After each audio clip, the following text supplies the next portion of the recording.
saiki jajal karo ngadeg gerakmu ngono ki piye. Aku penasaran, aku ro ning TikTok tok ora trimo aku. Ben gerak apa cek ya? Yo kan di lo ya kan, sing seneng ora mung penonton, bapakmu hiburane ya kuwi ngono. Halo. Halo. Anana pate apa titetena apa dia apa titeteku apa tito apa tikut tutut apa caye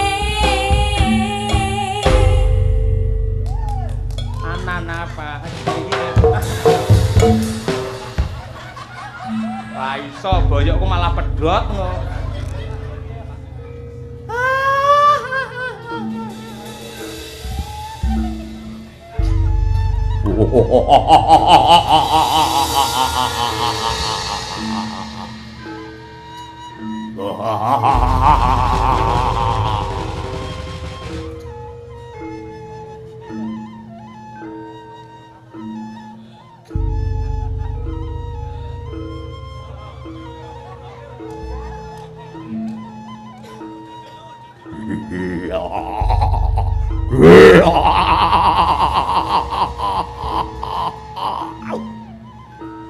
Beli buah harus yang halal. Alhamdulillah wayangan malam ini tidak batal.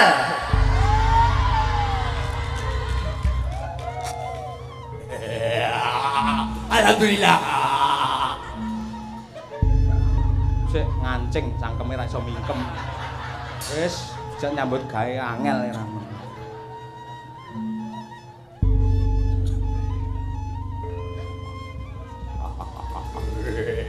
Mancing neh jangkrik.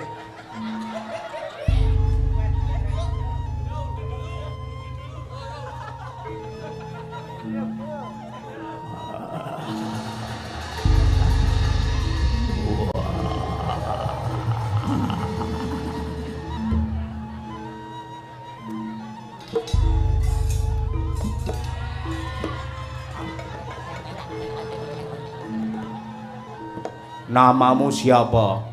Nama saya Niken Salindri. Kamu seorang dalang ya? Bukan. Aku bukan seorang dalang. Kenapa? Kamu jangan suka sama dalang. Kalau suka sama dalang itu nanti kamu malah hatimu hancur lebur berkeping-keping. Cari yang lain. Pengusaha sukses atau saudagar kaya atau direktur perusahaan yang besar seperti itu. Minim dokter yang baik sendiri, yang pintar sendiri itu adalah dokter hewan. Kok bisa? Iya, kalau dokter mata pasti pasiennya ditanya kenapa matanya sakit sudah berapa hari. Kalau dokter dalam memeriksa perut, kenapa perutnya sudah sakit berapa hari, kok bisa sakit kenapa. Tapi kalau dokter hewan nggak ditanya, langsung cubles blus. Ya memang nggak ada ceritanya hewan bisa ngomong. Goblok kamu. Maka dari itu Aku cinta sama kamu. Aku cinta sama kamu. Aku juga cinta. Tahu artinya mencintai? Tahulah. Artinya mencintai apa? Mencintai adalah tidak hanya kita tidak mensakiti orang yang kita cintai, namun bagaimana keikhlasan hati kita menerima rasa sakit yang diberikan oleh orang yang kita cintai.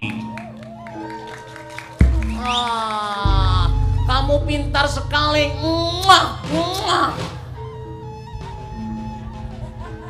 Ke opo?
Astari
aja ngaji mumpung kelinga tembe murine nadyan isih wong pasti bakal tuwa tinggal laku sing sarwa prasaja kanggo panguladan anak putune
Alhamdulillah leren sik ya nok ya mak ya puji syukur kunjuk ana kemurane Hyang Agung kang wis paring kanikmatan kamulyan barokah kesehatan marang sedengah titah wabil khusus kagem marga agung ing laladan Kota Madiun mendunia oh mengkono merga ing ratri iki awake dhewe piniji sowan lantarane ya kuwi pepundhenmu sing biyen nate nimbali karo awake dhewe sesasi kepungkur sowan ana daleme Bapak Ali Mas Ngudi panjenengane anggota dewan sing pancen lenggahe ana Tulung Saradan Madiun ya Mak bener nalika panjenengane wayangan biyen delalah Raka Mas Andi Halim putra saking Bapak Harsono ki kepareng mirsani banjur rena ing penggalih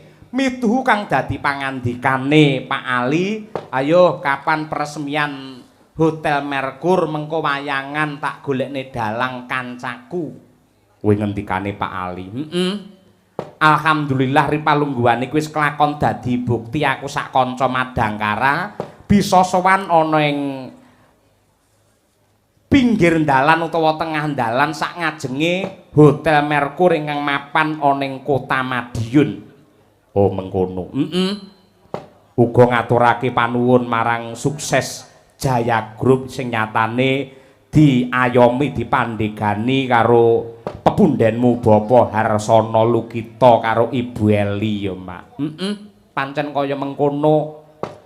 Bener pangandikane para pinter kae teteken tekun bakale katekan kowe aja nyawang saiki Pak Harsono suksese kaya ngene dadi piyai sing mbrewu kaya mengkene kagungan hotel pirang-pirang klebu Aston barang pokoke umume hotel ana laladan Madiun ki kagungane Pak Harsono iya ning sinaunen jerih payahe Pak Harsono mbiyen mong nyatane panjenengane mbiyen iki ora ujug-ujug banjur mulya ki ora.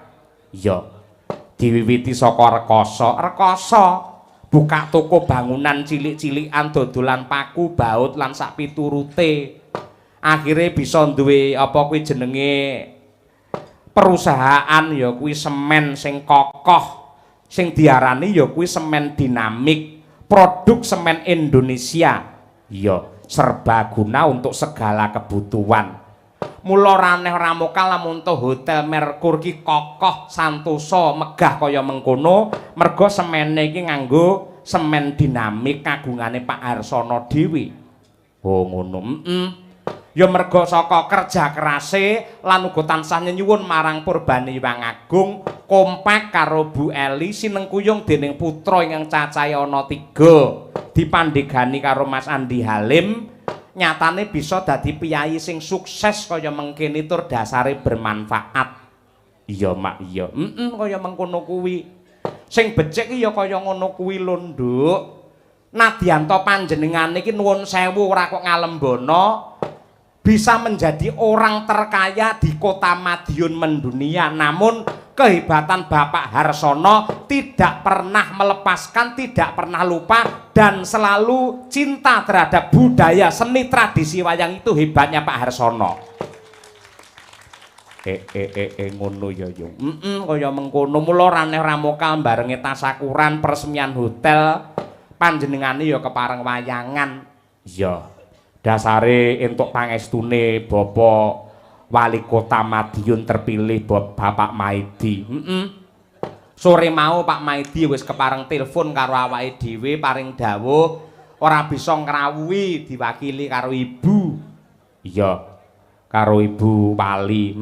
Ibu Yuni Setiawati selaku istri Bapak Wali Kota Madiun sing intisarine dawuhe Pak Maidi nyuwun pangapunten dumateng keluarga besar Hotel Merkur lan nyuwun pangapunten dumateng sedaya para warga masyarakat Kota Madiun dan beliau mengucapkan terima kasih kepada warga masyarakat Kota Madiun yang telah nunggal tekad nunggal swara nyengkuyung ndadekake Pak Maidi meneh dadi wali kota ning Madiun. Ngono ya ya. Kaya ngono kuwi. Tur aku mau ya capet-capet ngono mak sruwing krungu mergo le telepon ki nalika aku wis ning panggung kebarung swara sound system ki rapati cetha sing intisarine ora kudu panjenengane syukuran mergo wis dilantik dadi wali kota ning mbosok event apa wae kegiatan apa wae yang berkaitan dengan beliau akan tetap wayangan insyaallah melalui Pak Ali Masmudi sing ditimbali tetep Cahya Kuntadi waline Pak Maidi lantarane Pak Masmudi dalange Cahya Kuntadi di kabeh kok Nduk. Iya ngono kuwi. Apik kaya ngono kuwi. Ugi ngaturaken panuwun dumateng perwakilan saking Mensetnek yang diwakili oleh Bapak Darmawan Sutanto selaku DPRD Jawa Timur. Ya ngaturke panuwun. Ugi dumateng Bapak Maijen Sidarta Wisnu Graha. Mboten kata lumpen dumateng Ibu Yuni Setiawati, Ibu Maidi. Ibu Delina Panuntun selaku istri wakil wali kota Madiun, Bapak Insinyur Suko Dwi Handiarto selaku Sekda Kota Madiun, ugi Bapak Dr. Andes Haji Armaya selaku Ketua DPRD Kota Madiun, Bapak AKBP Agus Dwi Suryanto selaku Kapolres Kota Madiun, Bapak Letkol Widi Bayu Sudibyo selaku Komandan Kodim 0803 Madiun, ugi dumateng Bapak Didi Sutisna SHMH selaku Kepala Kejaksaan Negeri Kota Madiun, ugi Bapak Dr.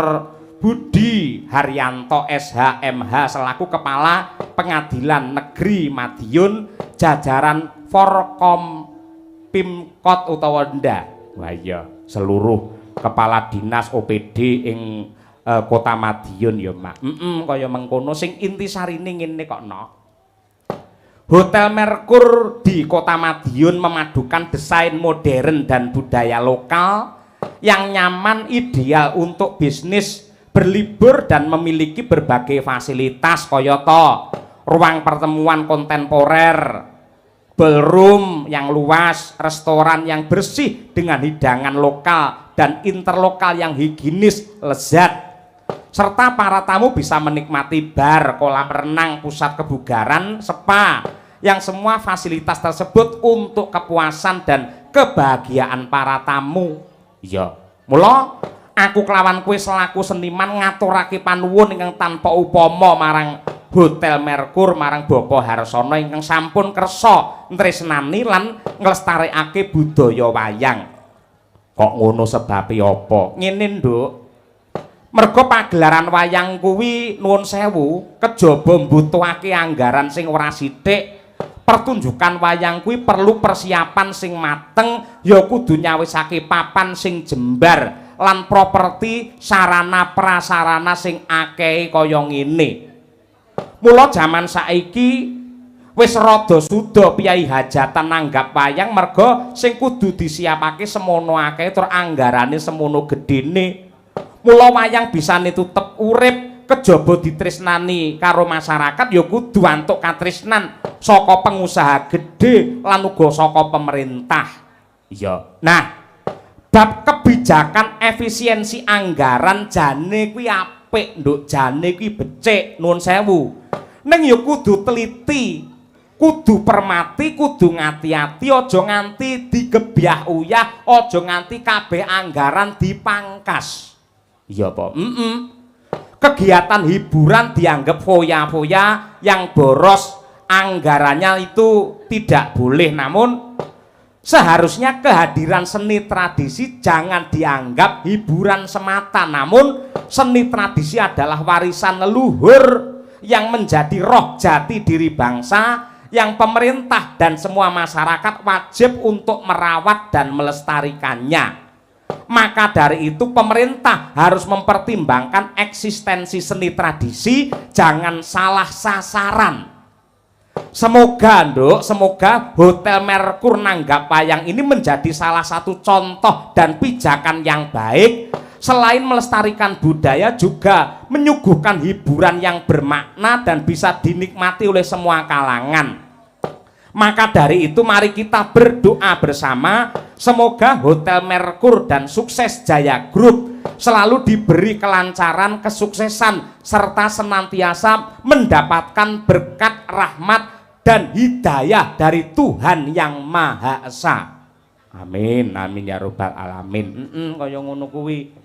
Yen banjur digebyah apa-apa dipangkas, hari jadi kabupaten kota nanggap wayang ra entuk. Wong syukuran perusahaan ra entuk, engko mesake seniman iki ora kena dipadhakake kaya hiburan liya-liyane sing jenenge seni budaya kuwi jati diri bangsa. Iya. Mula ya hebat banget Hotel Merkur ya, Mak. Sangat luar biasa. Matur nuwun dumateng Pak Harsono, Ibu Eli, Mas Nanang, ya. Kabeh wae keluarga besar Hotel Merkur.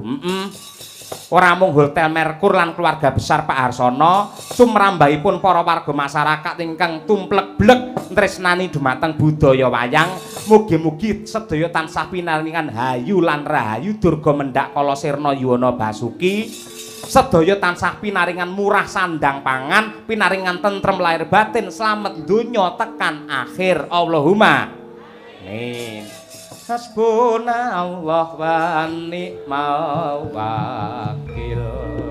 Ni'mal maula wa ni'mal nasir. Wala haula wala quwwata illa billahil aliyyil azim. Gusti Allah sesembahanku ingkang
Joko.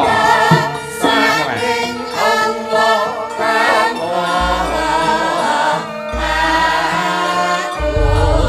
Sedulurku aja nganti kliru mung Gusti Allah sesembahanmu rintan lan telu mung limang waktu kanggo mbrasmo mung karawan nafsu.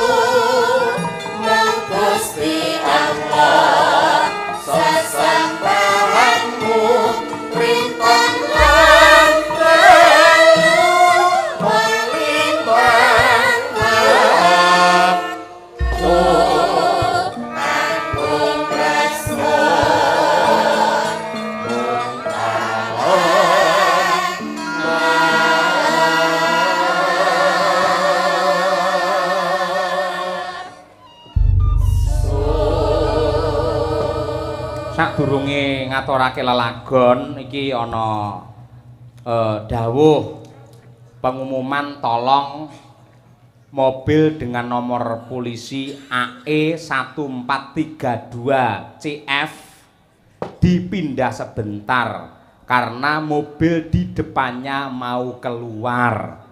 Oh iya. Mergo apa-apa yen arep metu biasane yo ngabari ngene ya, Mak. Ngono kuwi. Saya ulangi lagi, kosek toh? Mobil dengan plat nomor AE 1432 CF. Iya, AE. AE iki plat nomor kene iki seneng karo reok kok, Nduk. Kok iso? AE.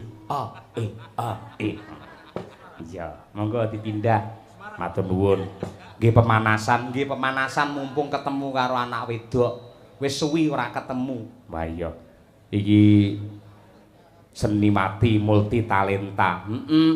Nembang campur sari ya wis kulino, nggen apa kuwi jenenge musik jadul. Apa kuwi jenenge Lorenza ya wis tau. Ya. Terus nggen tembang-tembang qasidah ya kulino, tembang klasik nggen wayang pancen ya bibit kawite ya saka wayang, mergo wong tuane kuwi ya dalang, mboke ya sinden. Oh, sing duwe sanidi kuwi. Sahabat Niken Salindri dan Cahyo Kuntadi kuwi. Ya. Mbak Niken Salindri. Men jumeneng luwih dhisik. Ya, dihormati ya. Dihormati sing alusan luwih dhisik nggih pemanasan sadurunge ngaturi Mas Duojo. Oh ngono. Ngono kuwi. Monggo dihormati, Cok. Ku tak tang tak dang dang dang dang. Oke, dados yuk.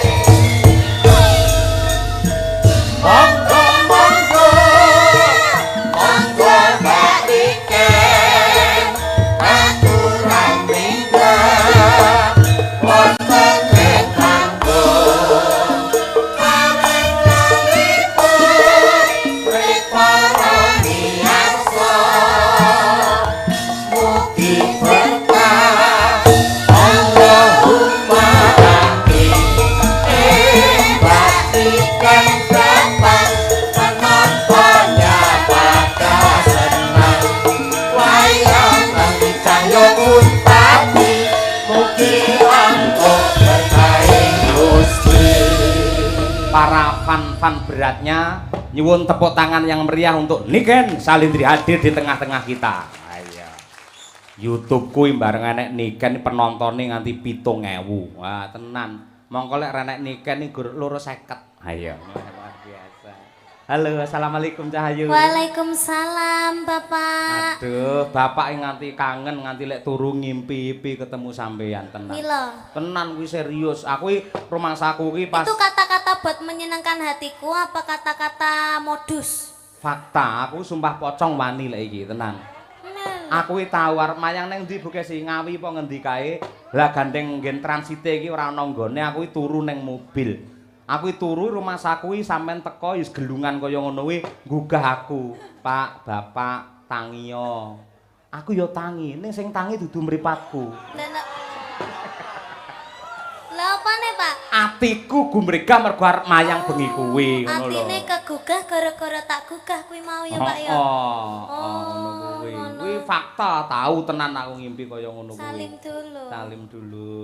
Jan bocah-bocah. Kok ndak cipika-cipiki? Ayo sini no, mosok bapake kon rono. Dalang kok arep cenanangan tekan kono yo enggak boleh sampean sing rene. Engko penggemare aja menghujat wong ya anake dhewe. Ngeri ya Pak iki totone. Ayo timbangane diambung codot-codot tak ambungi dhewe. Nduk sehat-sehat ya Cahayu. Dan. Iki aku ora raup 7 dina. Silakan menyapa terutama mengucapkan terima kasih kepada Bapak Harsono. Bapak Ibu Harsono kalian Ibu Bu Eli. Ibu Eli kenapa? Bu Eli. Ibu Eli. Nggih. Amargi sampun nimbali kula kalian rombongan Ki Cahya Kuntadi Madangkara. Mugi-mugi sehat selalu panjang umurnya. Semoga lancar rezekinya. Semoga mengadakan tontonan seperti ini yang bisa menghibur masyarakat setahun sekali. Amin. Tambah melimpah ruah rezekinya. Itu Bu Eli sama Pak Harsono itu owner dari Iya. Hotel Mercure ini. Betul juga komisaris Sukses Jaya Group. Jenengan mau teng mriki wau to Pak, tanggapan niki wau lho Pak. Apa? Jenengan dicepaki kamar napa mboten? Cepaki. Dicepaki to Pak. Heeh, ning aku bingung aku. Napa? Bar nguyuh bingung renek cibuke. Ya kudune sampean ki ning gone kamar mandine. Apa? Kamar mandine khusus dige ngresiki sing ning gone hotel-hotel ngono kae lho Pak. Kan malah enek jebore. Oh, nenggen Kamar mandi satpam. jangkrik aku iki dalang nang ndi diajeni mosok kaya padake ngono kuwi. Kok mosok Iki kamar uga ki. matur nuwun karo putrane kuwi Mas Andi Halim Iya. karo Jenderal Manajer Pak Nanang Sumarjono ugi Ibu garwane Pak Maidi Wali Nggih. Kota ing Madiun Bu Maidi Kepareng Rawuh Oh, niku piyaine niku. ngoten, nggih. Omong ono golek Sugeng petuk karo Pak pinara. Maidi kon nanggap wayang dhewe ngono ya. Oh nggih. Oh, nggih bulan depan tirose, Pak. Bulan depan. Nggih, alhamdulillahirabbil alamin. Amin. Pripun, Bu? Oh, habis lebaran, Pak. Amin. Nggih, Ya matur Rabbal sembah alamin. nuwun Ibu. Alhamdulillah padahal wonge ya ora omong apa-apa. Lambene wong golek dhuwit ngono kuwi ya Ken ya. Nggih, ngono ben ketara. Wo, berarti apa Bu Bu Marjan Maidi. Bu Maidi ki arep lebaran ki nanggap Cahya Kuntadi karo Niken Salindri. Ngono ben disekseni wong akeh, Pak. Terus Sida ra sida wis ben urusane, Pak. lah engko lek ora sida Pak Maidi karo Ibu ya malah izin lho Lho, piye. awak dhewe nanggap ning ngarep omah apa ning ngarep omah Pak Maidi. Ade tanggap pokoke ning kono pentas ngono. Awak dhewe pentas dhewe, Pak. Lah terus sing ning kono. bayar sapa? Alah, keri Pak lek kowe. Engko lek wonge sungkan. Nggih, intine selamat sukses untuk Bapak Maidi masih Nggih. dicintai oleh warga masyarakat Kota Madiun. Alhamdulillah, semoga sehat selalu. Doa yang paling penting itu adalah sehat selalu. Amin. Lihat-lihatnya masalah rezekiku pikir kari sing penting sehat selalu. Kalau kita tidak sehat tuh kita tidak akan mendapatkan rezeki. Nah, 100. Iya. Nggih. Disapa juga itu penggemar jenengan. Disapa Bu. juga nggih Lek karo ngaturaken. bapak piyai kene wis kulino mirsani lek karo jenengan arang-arang lho dludak nanti tekan mburi. Nggih, kula teng Madiun nggih jarang-jarang. Nggih to. Ngaturaken assalamualaikum warahmatullahi wabarakatuh. Sugeng dalu masyarakat yang ada di Kota Madiun bersinar. Mendunia. Mendunia, semoga panjenengan sedaya dipun paringi rezeki ingkang kathah barokah. Saged munggah haji. Saged to. Piyai Kota Madiun kene wis munggah kaji kabeh. Oh, kok iso? Mergo ning kene enek replikane Ka'bah ning kene enek. Bendina manasik wong kene iya. iki. Wong Madiun kan jane sugih-sugih kok, Pak. Iya. Wong wis ke Singapura barang kok Masa? Alun-alune nek Singapura barang, Pak. Oh to.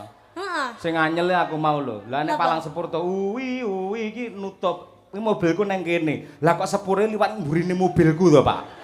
Kono kuwi lho mau anyel nih aku iki iso liwat mburiku iki piye. Damadian ini kota yang maju lho, Pak. Heeh to. Sepuri ora dideleh ning gone rel, ning dalan. Ayo, kuwi hiasan ya, Nduk, ora. Ah, nggih. Heeh. Ya saiki nembang Sahayu. Nggih, Pak. Ya iki wis kangen karo suaramu. Sing halus riyen nggih. Halus wae ning engko bar langgam kena dindangdukne ngono lho, tak ketang sithik. Oh, ngoten. Nyuwune napa, Pak? Men ora ditinggal katresnanmu karo Piai Medion lan Bu Wali. Nggih. Ngaturke ninggal katresnan ngono piye? Setuju ora? Oh, nggih, nggih. Nggih. Mengke di versi J ngoten to, Pak? J iki apa? Jaranan. Oh iya. Cocok versi J. Tapi niki dibawani napa mboten, Pak? Oh Bawani iya no jelas. komplit bawa no no. sampean eman-eman ora bawa. Nggih. Ayo. Niki Dasare. bawane tentang Dimas Niken Salindri. Oh iya to. Niki cakepane niki sing damel niki lemboten klentu Sapa, Dok? Pak Sukron. Pak Sukron. Nggih, terus sing nyanyi Ibun, Heeh. terus jenengan sing nyawang. Oh iya. Aku nyawange marem, Nduk, aku wisan ya. Wis tuwek disawange marem ya. Coba dibawani dhisik apa pangkur apa? Nggih. Anggur Niken Salindri. Wah, delok awakmu nang nggen layar ke lho kan. Masalah. Jan kaya Romeo Juliet ae dhewe ya. Ayo iki.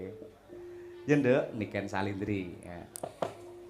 Timen buta yang ram bakal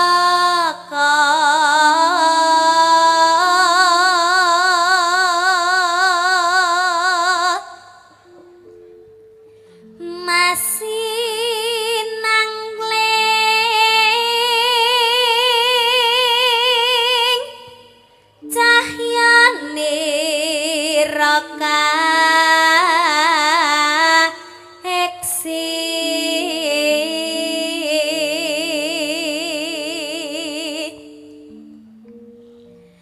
Nimas mesti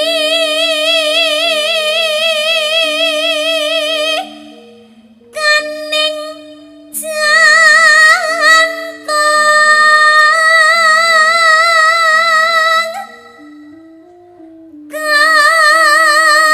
kanyakang saking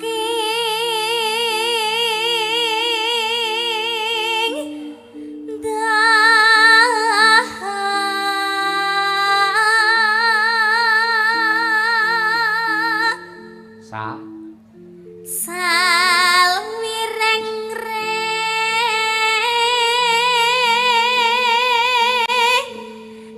nambang beksa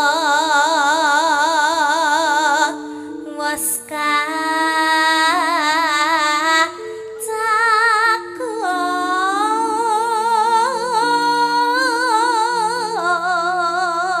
cakep Lin. Linambaran jiwa tama Terakhir Dri. driya sumarah mring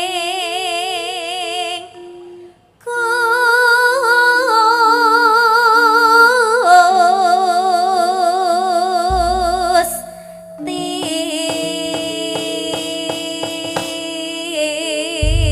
Yuwun tepuk tangan yang meriah untuk Niken Salindri, suara emas dari kota Kediri. Jos Nduk pindah rono men seneng. Jenengan penggemar ngusir ini. kula to, Pak? Eh? Ngusir kula to? Loh, ora kok ngusir sampean nang kene Sampeyan wis selawase semua to, ra Pak, kok. tak cedeki. Cukup tahu, Pak. Aja kaya ngono kuwi wong gampang mutungan. Tegese kan konsumsi untuk penonton. Kuwi nyandi adoh men iki. Niki tanggane Oh, iya. mriki. Ah, ning kono iki men penggemar sampean iso seneng. Kuwi lho, ting ceruwentel kamera iso ceruwentel kaya ngono. Halo lho. ibu-ibu Kabeh yang di penggemar sebelah sampean. sini mana suaranya? Aduh. Bapak-bapak di sini mana suaranya? Penggemarku ya enak. Ibu-ibu yang di depan mana suaranya? Yoga-yoga mana suaranya? Sing gak bengok pecat, sing gak bengok pecat. Yoga-yoga mana suaranya? Sinden-sinden mana suaranya? Pak Cahyo mana suaranya? Cita-citane jenengan dadi niku, Pak? Hah? Apa? Dadi guguk. Sapa? Jenengan. Yo ora ngono kuwi. Tidak boleh loh, Pak. Lah enak apa ora ta Pak guguk iki? Ya ndak ngerti loh, Pak. Masa ora ngerti? Lah menurut jenengan enak apa mboten? Ora enak. Muni yo berarti tayu mangan ngono kuwi. Berarti tahu mangan. Lambene ora. Yo niken salindri langgam sak ramban terus dijarangke. Wah iki top iki. Mangga. Dados, Duk. Yuk. Nangis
mendunia Niken Salindri.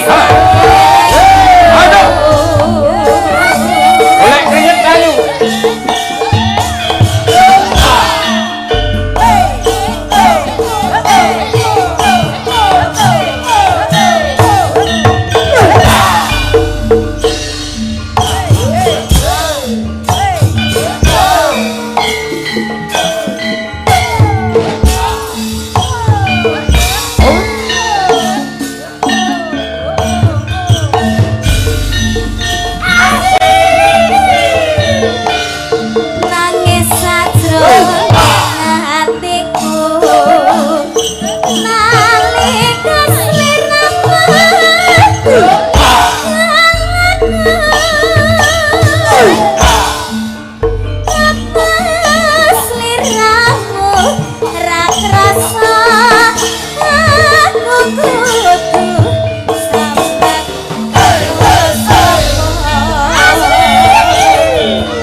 terima kasih. Ya. Bocah suarane beantere kaya ngono, jogetane ya luwese kaya ngono. Tur yen tak pelajari pancen lekuk-lekuke wajah saka Niken Salindri lek didandani apa wae mesti apik. Iya apa? Ngono kuwi. Pancen wis bocah lah tenan. Elok. Iya, jos tenan. Nganti sing mirsani streaming iki ada 8.800 penonton. Iki lek rawuh ning kene kabeh ora cukup iki dalan iki. Iya. Klebu iki genduk Niken ya nggawa streaming dhewe. Heeh. Melu live lumantar channel apa?